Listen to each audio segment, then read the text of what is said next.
Hi friends, எல்லோரும் எப்படி இருக்கீங்க? நல்லா இருப்பீங்கன்னு நினைக்கிறேன். ஆப்பத்துக்கு சப்பாத்திக்கு சாப்பிட்ற மாதிரி நம்ம ஒரு வெஜிடபிள் குருமா செய்யலாம். வாங்க. ஒரு குக்கர் இண்டக்ஷனில் வச்சுக்கிடுங்க.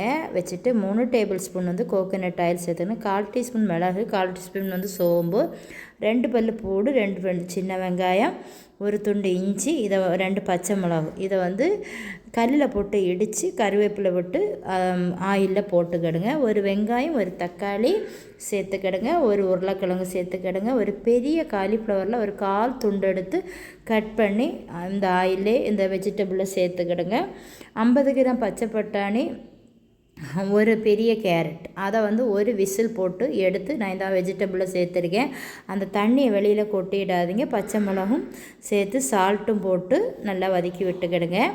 இதில் 1 டீஸ்பூன் வத்தல் மிளகு பொடி, 1/2 டீஸ்பூன் மல்லி, 1/2 டீஸ்பூன் சோம்பு, 1 டீஸ்பூன் சிக்கன் மசாலா, 1/4 டீஸ்பூன் ஜீரகத்தூள், இதை சேர்த்து நல்லா மிக்ஸ் பண்ணி விடணும்.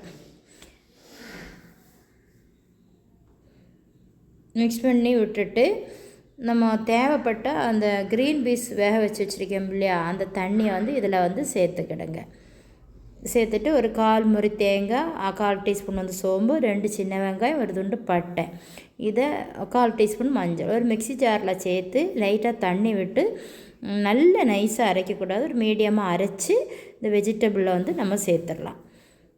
இதுக்கு தேவைப்பட்ட தண்ணி க்ரீன் பீஸ் வேக வச்சு வச்சுருக்கோம்ல, அந்த தண்ணி இதில் கொஞ்சம் லைட்டாக விட்டு மல்லியில் போட்டு இப்போ நம்ம குக்கர் விசில் போட்டு ஒரு விசில் போட்டு நம்ம எடுத்துடலாம்.